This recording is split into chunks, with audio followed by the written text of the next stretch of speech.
अब नेक्स्ट हम देखते हैं ऑक्सीडेशन एंड रिडक्शन रिएक्शन यानी रिडॉक्स रिएक्शन।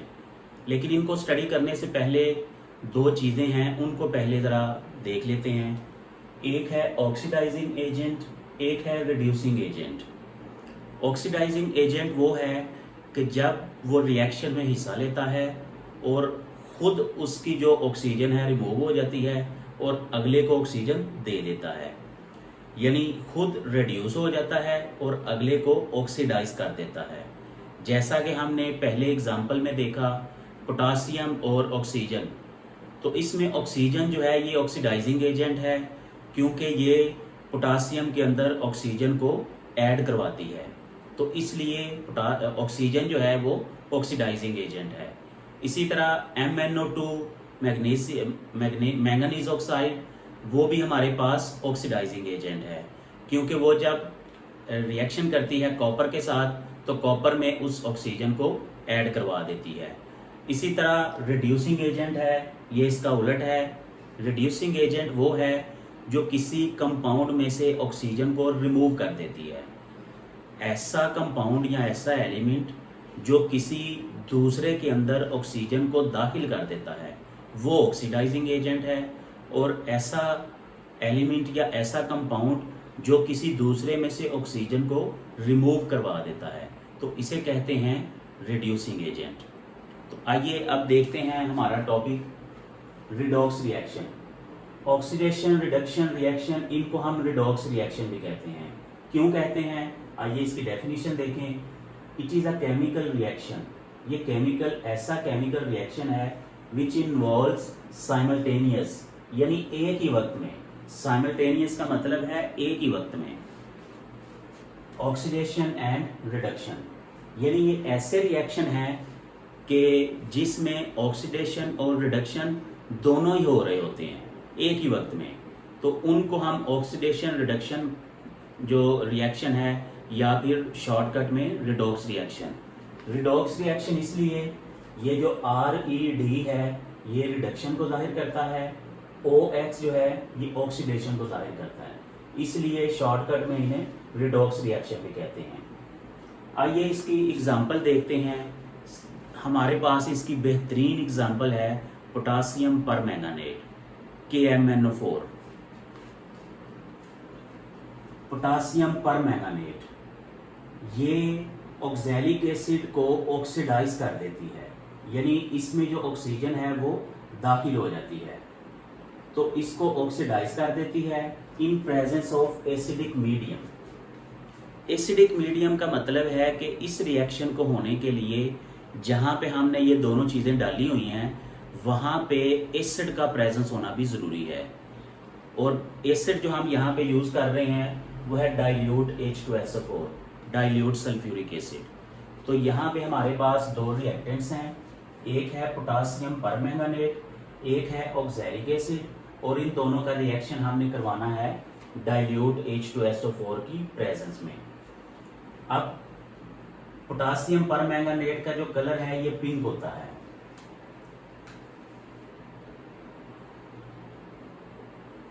अब जब ये ऑक्सीडाइज इस रिएक्शन के एंड पे हम देखते हैं कि इसका जो पिंक कलर है वो खत्म हो जाता है, तो इसमें ये खुद रिड्यूस हो जाता है और अगले को ऑक्सीडाइज कर देता है, तो इसलिए इसे कहते हैं ऑक्सीडाइजिंग एजेंट, और ये बहुत ही पावरफुल ऑक्सीडाइजिंग एजेंट है। पावरफुल ऑक्सीडाइजिंग एजेंट उसे कहते हैं जिसके पास जो बड़ी आसानी से अगले को ऑक्सीडाइज कर दे। तो यहाँ पे अब रिएक्शन को स्टडी करते हैं। ये है हमारे पास KMnO4 पोटासियम परमैंगनेट और ये है H2SO4 सल्फ्यूरिक एसिड। अब जब ये रिएक्शन होता है, अभी हमने बताया कि KMnO4 इसके साथ रिएक्शन करता है और H2SO4 की प्रेजेंस में करता है। अब ये पोटासियम परमैंगनेट पहले एसिड के साथ रिएक्शन करता है, एसिड के साथ रिएक्शन करके यहाँ से पोटासियम सल्फेट और वाटर को जनरेट करता है। साथ ही साथ हमारे पास एटॉमिक फॉर्म में नेजल ऑक्सीजन हमें हासिल होती है। एटॉमिक जो होती है ऑक्सीजन या हाइड्रोजन, उसको हम ये स्क्वायर ब्रैकेट्स में लिखते होते हैं।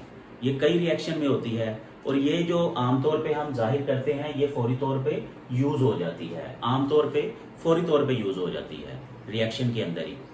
तो ये जो ऑक्सीजन यहाँ पे प्रोड्यूस हुई है, असल में यहाँ इसको शो करने का यही पर्पज है कि ये ऑक्सीडाइजिंग एजेंट है, इसीलिए तो इसने ऑक्सीजन प्रोड्यूस करवाई। और इस ऑक्सीजन जो ये प्रोड्यूस हुई है ये ऑक्सैलिक एसिड के साथ रिएक्शन करेगी और हमें फर्दर प्रोडक्ट्स देगी। तो इसमें क्या किया, पहले उसने एसिड के साथ रिएक्शन किया और एसिड में से इसने ऑक्सीजन को निकलवाया। तो यहाँ ऑक्सीजन जो है अब ऑक्सैलिक एसिड के साथ रिएक्शन करेगी। तो ये जो नेजल ऑक्सीजन है, नेसेंट ऑक्सीजन है, ये ऑक्सैलिक एसिड के साथ रिएक्शन करेगी। तो यहाँ पे CO2 यानी कार्बन डाइऑक्साइड गैस और वाटर प्रोड्यूस होंगे। अब जरा इनको बैलेंस कर लेते हैं। यहाँ पे हमें बैलेंसिंग नजर नहीं आ रही एटम्स की, तो पहले जरा बैलेंस कर लेते हैं, साथ में आपका ये कॉन्सेप्ट भी क्लियर हो जाएगा। सबसे पहले पोटासियम को देख लें। यहाँ पोटासियम का एक एटम नजर आ रहा है, यहाँ पे आपको 2 नजर आ रहे हैं। तो अगर हम यहाँ पे 2 लिख देते हैं तो पोटासियम के बैलेंस हो गए।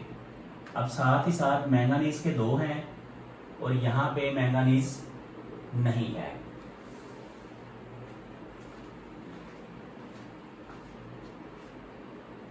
अब हम रिडॉक्स रिएक्शन को स्टडी करते हैं।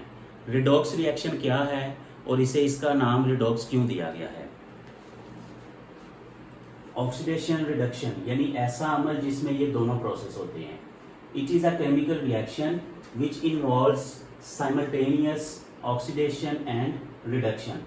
यानी रिडॉक्स रिएक्शन जो है ये ऐसा रिएक्शन है जिसमें एक ही वक्त में, साइमल्टेनियस मतलब एक ही वक्त में ऑक्सीडेशन भी हो रही होती है और रिडक्शन भी हो रही होती है।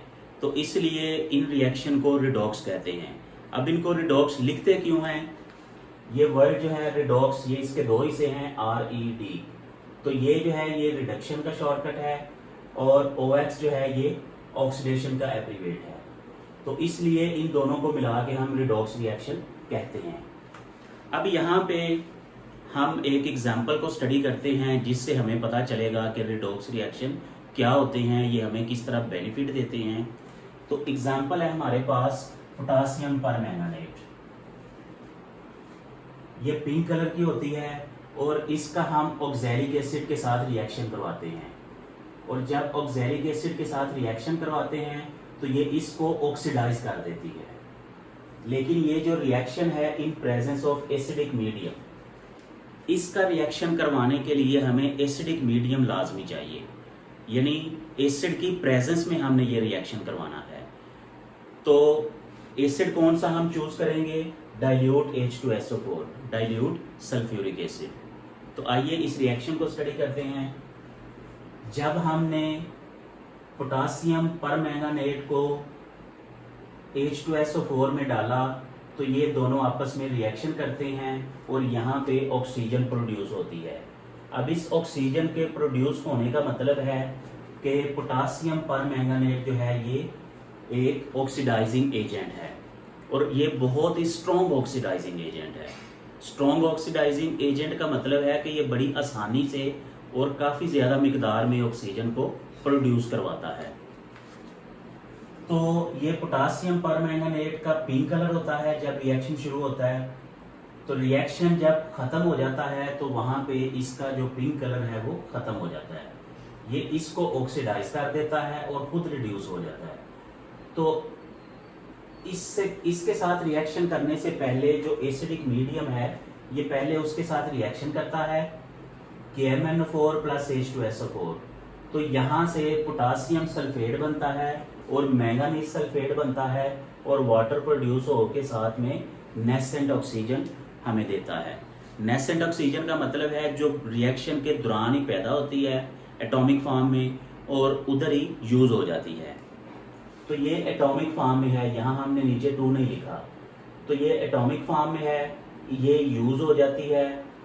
इसी की वजह से इसकी ऑक्सीडेशन होती है क्योंकि ये ऑक्सीजन इसके अंदर शामिल हो जाती है।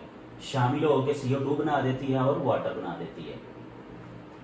तो ये रिएक्शन समझ लें, 2 स्टेप में समझ लें। पहले जो है KMnO4 का रिएक्शन एसिडिक मीडियम के साथ होता है, उसके नतीजे में ये 2-3 कंपाउंड बनते हैं और साथ में नेसेंट ऑक्सीजन बनती है। अब ये जो ऑक्सीजन प्रोड्यूस हुई है ये दूसरे कंपाउंड के साथ रिएक्शन करके उसे ऑक्सीडाइज कर देती है। तो ये कंप्लीट प्रोसेस है। इस कंप्लीट प्रोसेस को नीचे सिंगल लाइन में शो करवाया हुआ है। पहले इसकी बैलेंसिंग कर लें ताकि साथ साथ ये भी कॉन्सेप्ट क्लियर हो जाए। अब यहाँ पे पोटासियम का 1 एटम है, यहाँ पोटासियम के 2 एटम है, तो यहाँ हम 2 लिख देते हैं। अब पोटासियम के एटम बैलेंस हो गए, लेकिन पोटासियम के एटम तो बैलेंस हो गए, मैंगनीज के यहाँ पे 2, मैंगनीज का यहाँ पे 1, तो यहाँ हम 2 लिख देते हैं। अब यहाँ 2 लिखने से मैंगनीज के एटम जो हैं वो भी बैलेंस हो गए। अब इसके साथ साथ हमें ये देखना पड़ेगा कि सल्फर के कितने हैं, सल्फर के एटम बैलेंस हैं या नहीं हैं। तो आइए देखते हैं।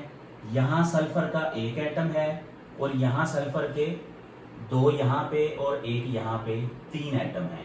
तो इसका मतलब है यहाँ हमें इसको बैलेंस करना पड़ेगा। तो यहाँ टोटल 3 है, तो इधर भी हम 3 लिख देते हैं। तो अब सल्फर के कितने हो गए, 3 यहाँ हो गए, 1 और 2 ये 3, सल्फर भी हमारा बैलेंस हो गया। अब आगे हाइड्रोजन देख लें। हाइड्रोजन और ऑक्सीजन रह गए। हाइड्रोजन को पहले देख लें। हाइड्रोजन के यहाँ पे 3 + 2 6 एटम है और यहाँ हाइड्रोजन के 2 एटम है। तो यहाँ इस 2 को 6 बनाने के लिए हम यहाँ पे 3 लिखेंगे। तो ये हाइड्रोजन के 6 एटम पूरे हो गए। अब हमारे पास पोटासियम भी बैलेंस है, मैंगनीज भी बैलेंस है, हाइड्रोजन भी बैलेंस है, सल्फर भी बैलेंस है, ऑक्सीजन रह गई है। अब यहाँ पे ऑक्सीजन के 4 और ये 2 आपस में ज़रब हो गए, 8 हो गए। यहाँ पे ऑक्सीजन के 4 और यहाँ पे 3 ज़रब हो के 12 हो गए। 12 + 8 20 हो गए। तो यहाँ पे अब प्रोडक्ट साइड पे देख लेते हैं कि ऑक्सीजन के कितने एटम्स हैं।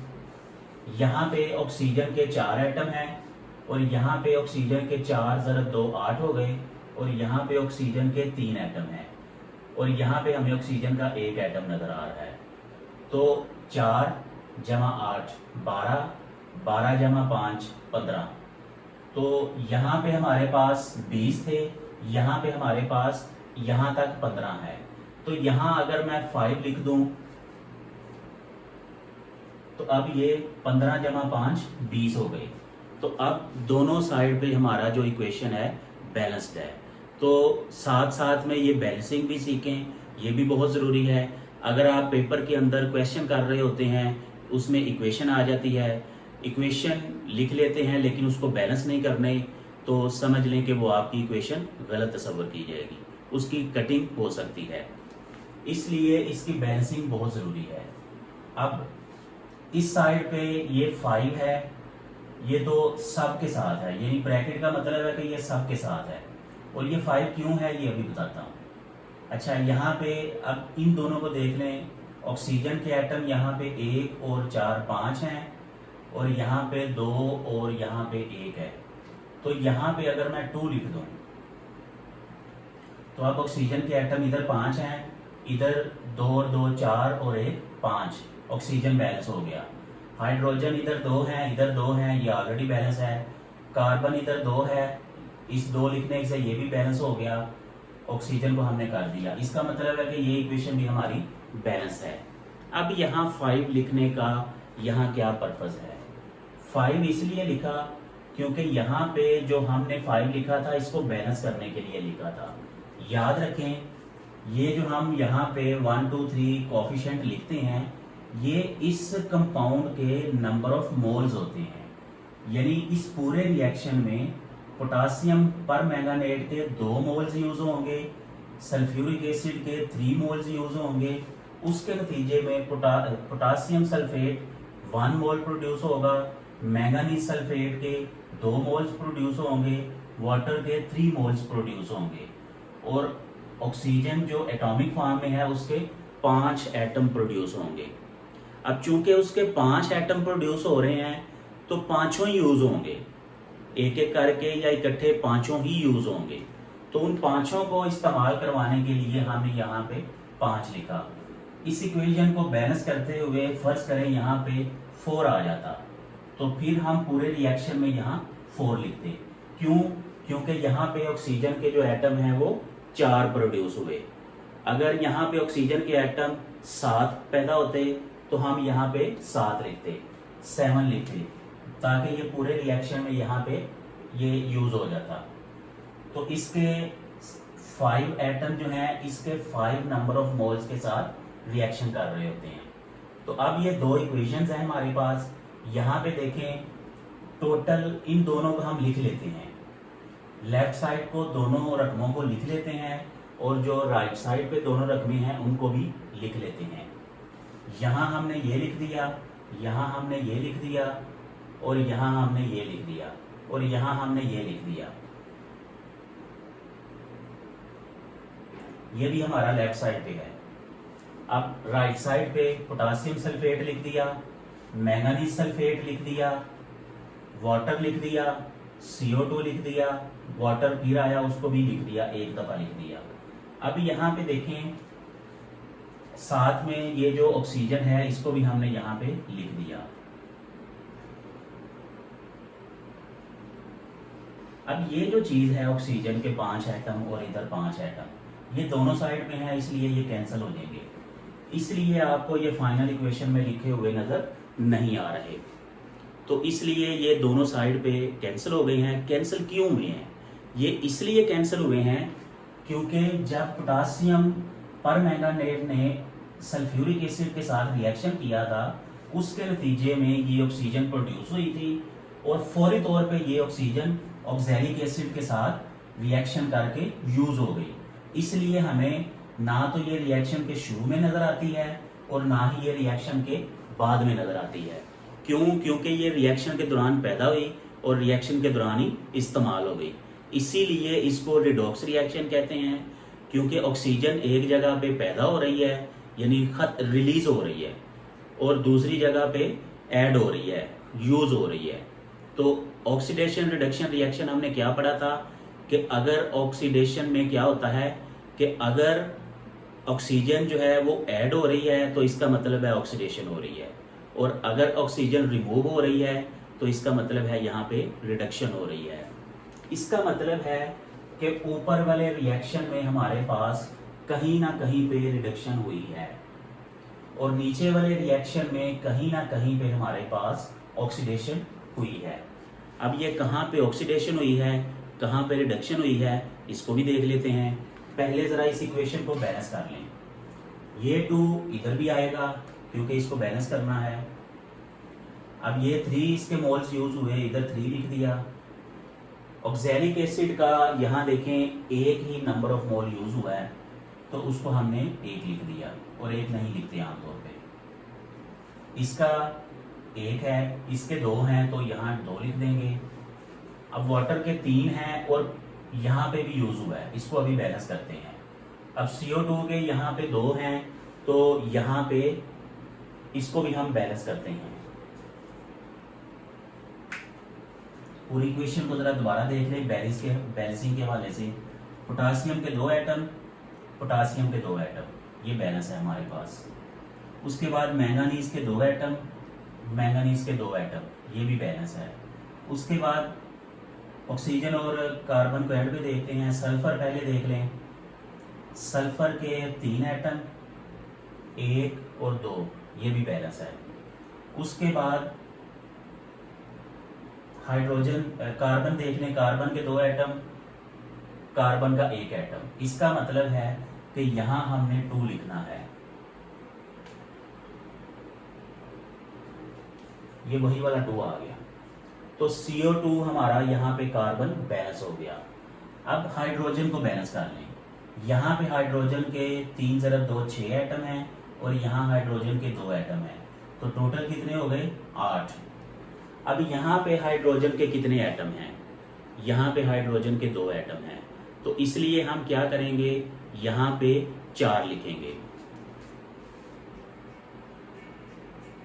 अब यहाँ पे जो हाइड्रोजन के एटम हैं वो बैलेंस हो गए। अब हमने हाइड्रोजन को बैलेंस कर दिया। अब जरा ऑक्सीजन को चेक कर लें। यहाँ पे ऑक्सीजन के एटम हैं 2 × 4 8 और यहाँ 3 × 4 12, टोटल 20 हो गए। और यहाँ पे 4, तो ये 24 हो गए।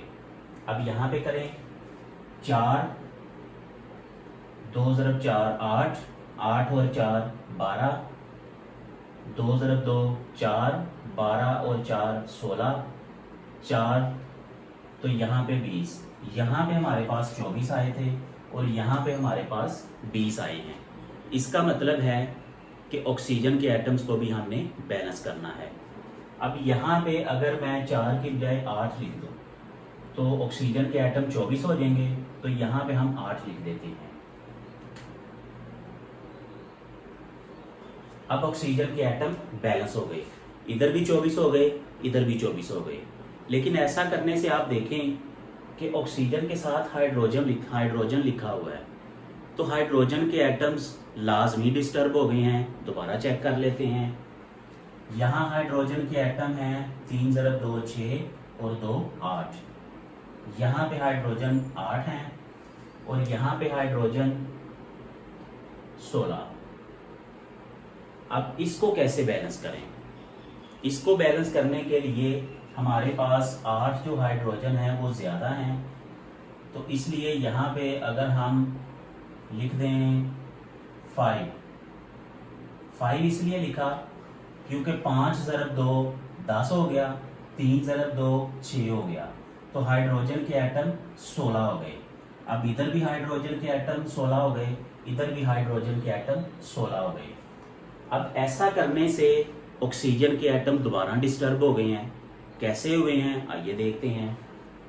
देखें यहाँ पहले ऑक्सीजन आपने बैलेंस किया हुआ था, जैसे ही आपने यहाँ पे 5 लिखा तो आपके ये ऑक्सीजन के एटम डिस्टर्ब हो गए। अब इस साइड पे ऑक्सीजन के एटम दोबारा लिख लें।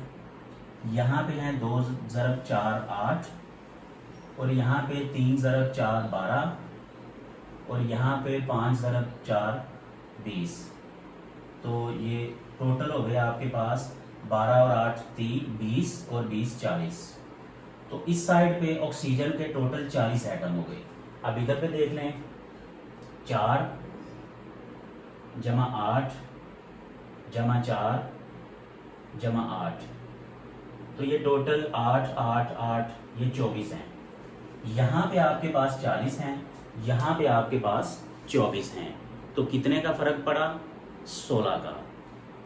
अब यहाँ पे थोड़ी सी चेंजिंग करनी पड़ेगी,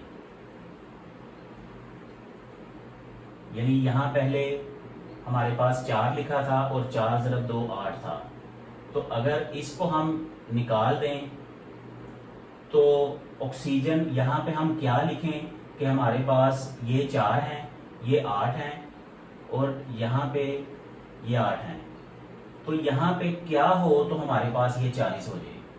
तो 8 + 8 16 और 16 + 4 20, तो इसको 40 बनाने के लिए यहाँ हम 20 लिखेंगे। इसलिए ये ऑक्सीजन के एटम जो है इस तरह बैलेंस हो जाएंगे।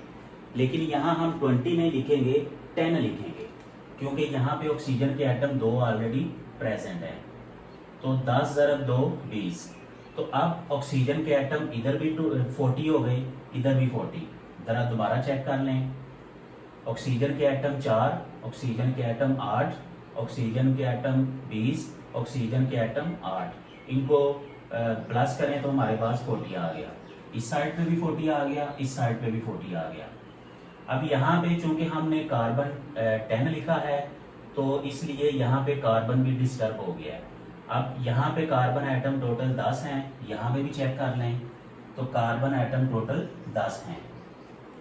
तो अब ये जो हमारी इक्वेशन है ये फाइनली बैलेंस हो चुकी है। अगर आप वेरीफाई करना चाहते हैं तो एक दफ़ा दोबारा कर लेते हैं। यहाँ पे पोटासियम के 2, पोटासियम के 2, मैंगनीज के 2, मैंगनीज के 2, सल्फर के 3, सल्फर के 3। उसके बाद ऑक्सीजन, ये अभी हमने वेरीफाई किया 40 दोनों साइड पे। उसके बाद हाइड्रोजन, ये 6 जमा 10 16, और ये 8 ज़रब 2 16। उसके बाद कार्बन, कार्बन के 5 ज़रब 2 10, और ये कार्बन के 10। इसका मतलब है कि ये इक्वेशन अब हम बैलेंस कर चुके हैं। अब हम ये चेक करते हैं कि कहाँ पे रिडक्शन हो रही है और कहाँ पे ऑक्सीडेशन हो रही है। तो यहाँ मैं सब के ऊपर इसका ऑक्सीडेशन स्टेट लिखता हूँ। पोटासियम का, चूंकि ये ग्रुप 1 से बिलोंग करता है, इसलिए इसका ऑक्सीडेशन स्टेट होगा +1। ऑक्सीजन के बारे में हमें पता है कि इसकी जो ऑक्सीडेशन स्टेट है वो -2 होती है, और चूंकि इसके 4 एटम यूज हो रहे हैं यहाँ पे, तो इसलिए इसको 4 से ज़रब करेंगे। तो मैंगनीज की हमने फाइंड करनी है। ओवरऑल हमें पता है कि इस कंपाउंड के ऊपर कोई चार्ज नहीं है, 0 इसका है। तो यहाँ मैं ज़रा थोड़ा रबर कर लेता हूँ। +1 -8 plus manganese is equal to 0। अब ये +1 -8, ये -7 हो गया, plus manganese is equal to 0। अब ये -7 इधर आके +7 हो जाएगा, तो मैंगनीज का जो ऑक्सीडेशन स्टेट है वो यहाँ पे +7 है। यहाँ जो 2 है ये नंबर ऑफ मोल्स हैं।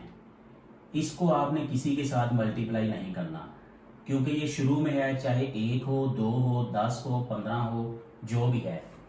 जब आप इसे ऑक्सीडेशन स्टेट में काउंट कर रहे होते हैं, कंसिडर कर रहे होते हैं, तो इनको हमने नहीं देखना होता। यहाँ जो नीचे एटम होते हैं उनको हमें देखना होता है, जो शुरू पे नंबर ऑफ मोल्स हैं उनको नहीं देखना होता।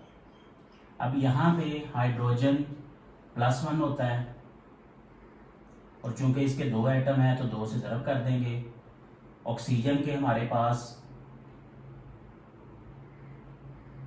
-2 इसका ऑक्सीडेशन स्टेट और 4 इसका एटम हो रहे हैं।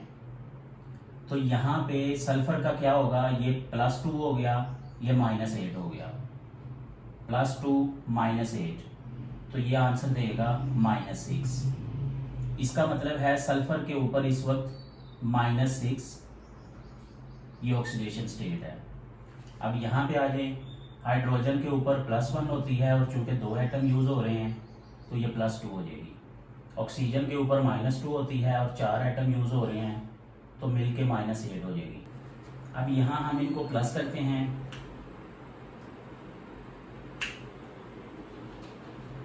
ये +2 + 2c -8 इज इक्वल टू 0। तो ये +2 -8 ये हो गया -6 + 2c इज इक्वल टू 0। 6 इधर आके प्लस हो गया। अब ये 2 इधर आके डिवाइड होगा, तो कार्बन का जो ऑक्सीडेशन स्टेट है वो हमें 3 मिलेगा। तो यहाँ कार्बन के ऊपर हम लिख देते हैं +3, क्योंकि 2 एटम यूज हो रहे हैं इसलिए यहाँ पे 2 लिख देते हैं। अब यहाँ पोटासियम का जो ऑक्सीडेशन स्टेट है वो +1 होता है। अब 2 एटम यूज हो रहे हैं। ऑक्सीजन की -2 होती है, 4 एटम यूज हो रहे हैं। और यहाँ सल्फर उसी तरह आप कैलकुलेट कर लें। यहाँ भी आप देख सकते हैं +2 -8, तो यहाँ -6 है, तो यहाँ भी -6 ही आएगा। अगर आप कैलकुलेट करना चाहते हैं तो कर लेते हैं। +2 + s -8 इज इक्वल टू 0। तो ये +2 -6 -8 -6 हो जाएगा, तो सल्फर इधर आके +6 देगा।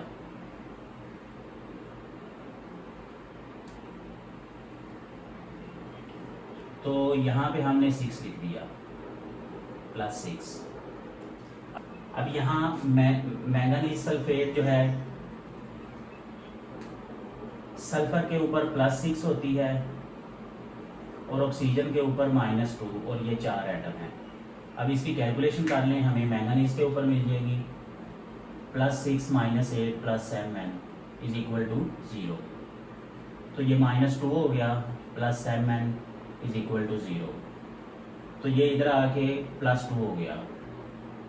इसका मतलब है यहाँ मैंगनीज की +2 ऑक्सीडेशन स्टेट है। अब हम इसका बैलेंस करते हैं, ऑक्सीडेशन स्टेट लिखते हैं। ऑक्सीजन की जो ऑक्सीडेशन स्टेट है वो -2 होती है और 2 एटम है तो इसलिए 2 से ज़रब कर देंगे। तो ये -4 है तो इसे लिखा carbon plus -4 is equal to 0। तो ये -4 इधर आके प्लस हो गया। तो कार्बन के ऊपर जो ऑक्सीडेशन स्टेट है वो इस वक्त +4 है। हाइड्रोजन का हमें पता है ये +1 होती है और 2 एटम है। ऑक्सीजन के ऊपर -2 होती है। तो ये +2 -2 बैलेंस हो गया, 0 हो गया। ये भी 0 हो गया, ये भी 0 हो गया, ये भी 0 हो गया, ये भी 0 हो गया, ये भी 0, ये भी 0, सारे 0 हो गए।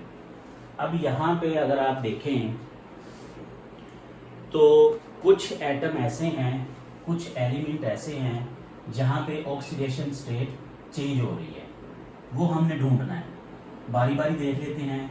पोटासियम यहाँ +1 है, यहाँ +1 है, ठीक है। ये जो 2 है ये तो इसके एटम है, हमने ये इसका ऑक्सीडेशन स्टेट देखना है, वो +1 है।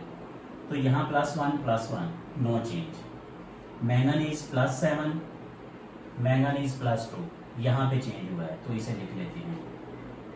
मैंगनीज इधर इसका जो ऑक्सीडेशन स्टेट है वो +7 है और इधर इसका ऑक्सीडेशन स्टेट है वो है +2। उसके बाद ऑक्सीजन देख लें, -2, -2, -2।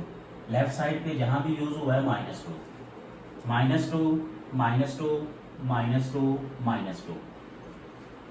प्रोडक्ट साइड पे भी जहाँ ऑक्सीजन यूज हुआ है -2 है। इसका मतलब है इसमें कोई ऑक्सीडेशन स्टेट चेंज नहीं हुआ। उसके बाद हाइड्रोजन +1, +1, +1, यहाँ भी ऑक्सीडेशन नंबर चेंज नहीं हुआ। उसके बाद सल्फर +6, +6, +6, यहाँ भी ऑक्सीडेशन नंबर चेंज नहीं हुआ। उसके बाद कार्बन रह जाता है। कार्बन का यहाँ ऑक्सीडेशन नंबर +3 है, यहाँ ऑक्सीडेशन नंबर +4 है, ये चेंज हुआ है, इसे लिख लेते हैं। कार्बन का इधर ऑक्सीडेशन नंबर +3 है, इधर ऑक्सीडेशन नंबर इसका +4 है। तो ये हमने ढूंढ लिए कि कहाँ कहाँ पे ऑक्सीडेशन नंबर चेंज हो रहा है। तो आइए देखते हैं कि ऑक्सीडेशन नंबर चेंज जो हुआ है वो इंक्रीज हुआ है या डिक्रीज हुआ है। यहाँ पे मैंगनीज का ऑक्सीडेशन नंबर +7 है, यहाँ पे इसका ऑक्सीडेशन नंबर +2 है। तो अगर आप देखें तो +7 बड़ा होता है, +2 छोटा होता है। तो इसका मतलब है कि यहाँ पे ऑक्सीडेशन नंबर इसका कम हुआ है। तो जहाँ पे ऑक्सीडेशन नंबर कम होता है उसको हम रिडक्शन का नाम देते होते हैं। अब यहाँ पे ऑक्सीडेशन नंबर +3, यहाँ पे ऑक्सीडेशन नंबर +4। तो +3 जो है ये छोटा है, +4 बड़ा है। इसका मतलब है कि ऑक्सीडेशन नंबर जो है वो छोटे से बड़े की तरफ गया है, इंक्रीज हुआ है।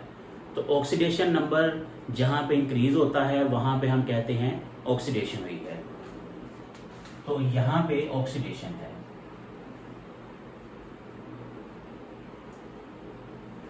यहाँ पे कितने इलेक्ट्रॉन इसने लूज किए हैं, गेन किए हैं, +5। और यहाँ कितने इलेक्ट्रॉन उसने लूज किए हैं, 1 इलेक्ट्रॉन। 1 इलेक्ट्रॉन उसने लूज किया है यहाँ पे और 5 इलेक्ट्रॉन यहाँ पे गेन किए हैं मैंगनीज ने। तो ये हमारा छोटा सा ओवरव्यू था, इंट्रोडक्शन था कि रिडॉक्स रिएक्शन क्या होते हैं, रिडॉक्स रिएक्शन में रहते हुए ऑक्सीडेशन का क्या मतलब है, रिडक्शन का क्या मतलब है, पूरी इक्वेशन में कहाँ ऑक्सीडेशन हो रही है, कहाँ पे रिडक्शन हो रही है। ये हमें सबसे बड़ा बेनिफिट है इसका कि हम बड़ी आसानी से ढूंढ लेते हैं। फिर हमने देखा ऑक्सीडाइजिंग एजेंट क्या होते हैं, रिड्यूसिंग एजेंट क्या होते हैं। यहाँ ड्यूरिंग दिस मैंने आपको बताया था कि जो पहला स्टेप है वहाँ पे जो रिडक्शन हो रही है, क्योंकि यहाँ से ऑक्सीजन पैदा हो रही है, निकल रही है, रिमूव हो रही है।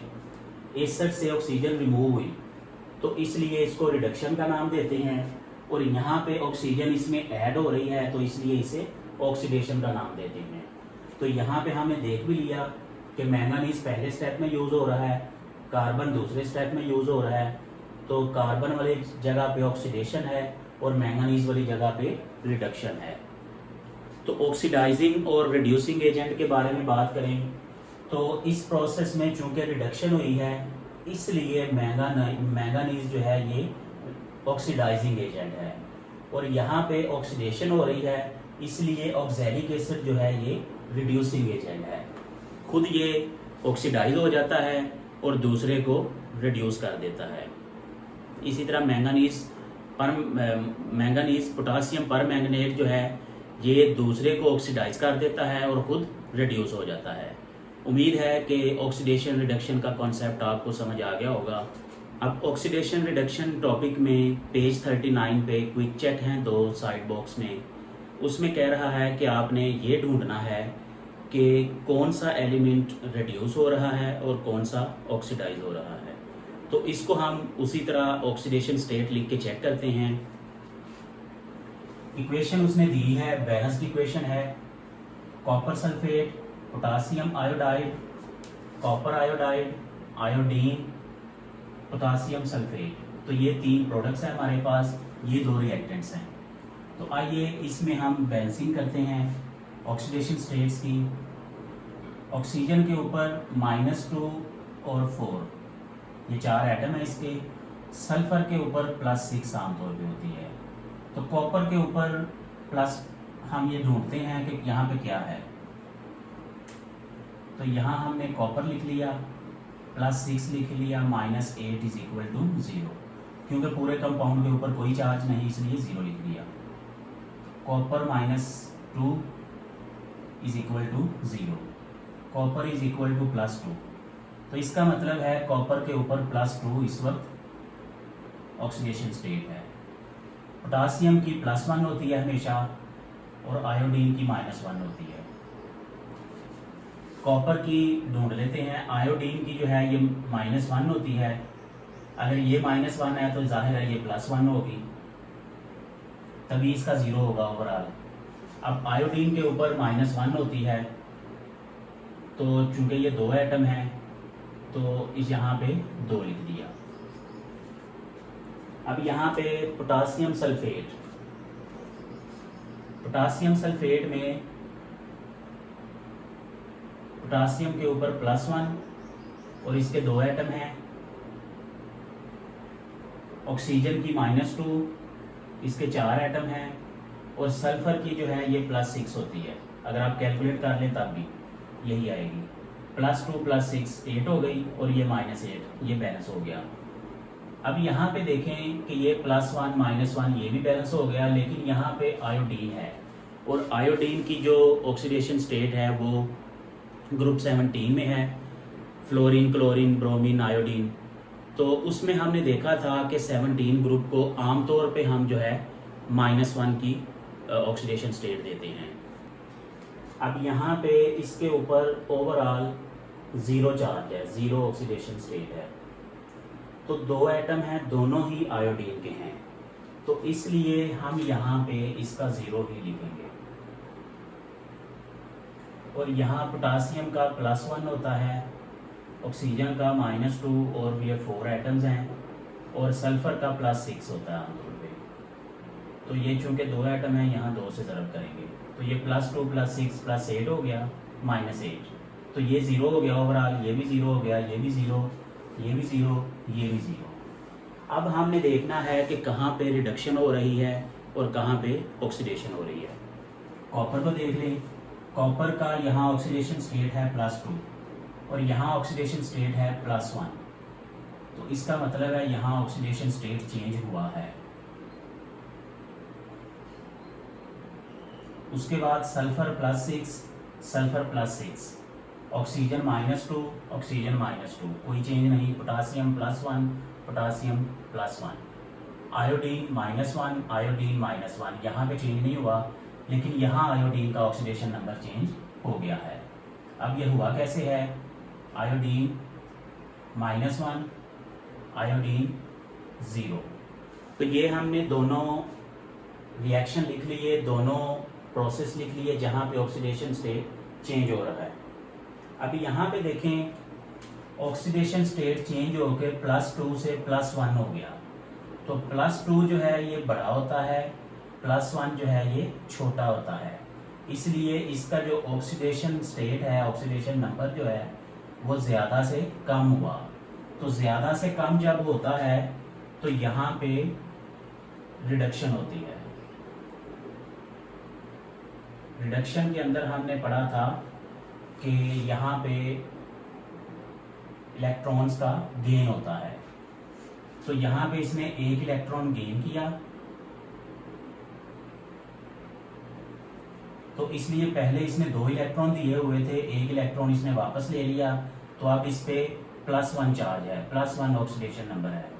तो चूंकि ये इसने इलेक्ट्रॉन को गेन किया, हासिल किया, तो ये रिडक्शन है। वैसे भी हमने रिडक्शन के बारे में पढ़ा था, ऑक्सीडेशन नंबर डिक्रीज हो जाता है, कम हो जाता है। अब यहाँ पे देखिए -1 है। -1 का मतलब है कि इसके पास इलेक्ट्रॉन था, वो उसने दे दिया, रिमूव कर दिया।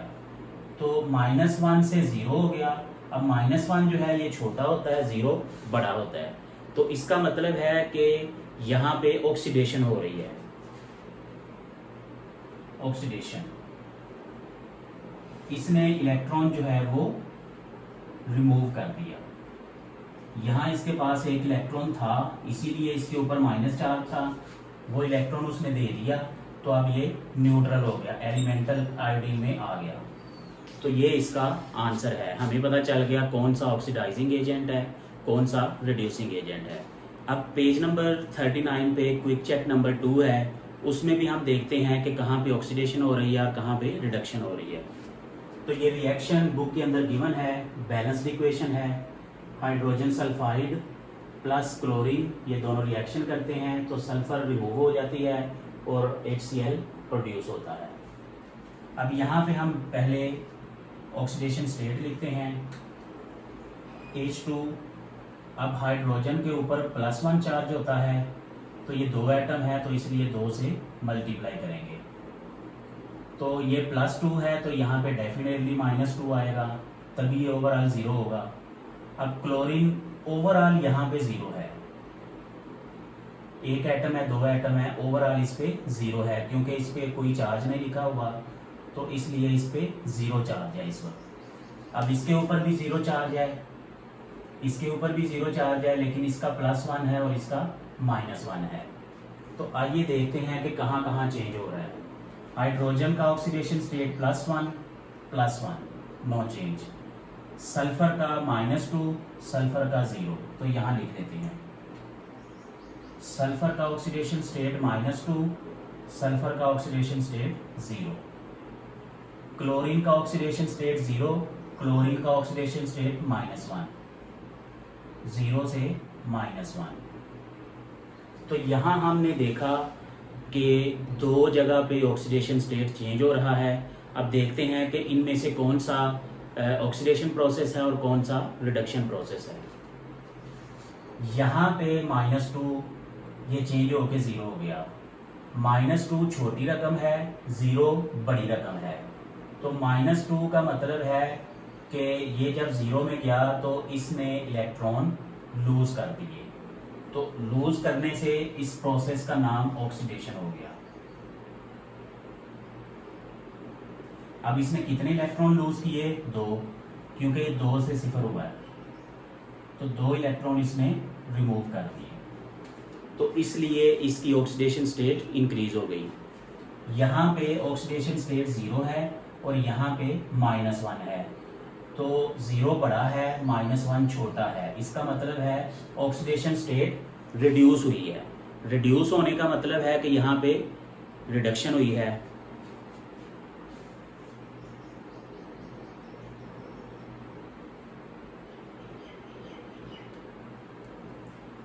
अब इसने एक इलेक्ट्रॉन जो है वो गेन किया है, तो ये इसका आंसर है। यहाँ पे सल्फर जो है उस वहाँ पे ऑक्सीडेशन हो रही है, खुद वो रिड्यूसिंग एजेंट के तौर पे काम कर रहा है, और जो क्लोरीन है वहाँ पे रिडक्शन हो रही है और ये एज एन ऑक्सीडाइजिंग एजेंट काम कर रहा है। तो ये इसकी 2 एग्जांपल्स थी, क्विक चेक थे। इसमें भी हमने देखा कि कहाँ ऑक्सीडेशन है और कहाँ पे रिडक्शन है। उम्मीद है कि ये सारा टॉपिक आपको समझ आ गया होगा।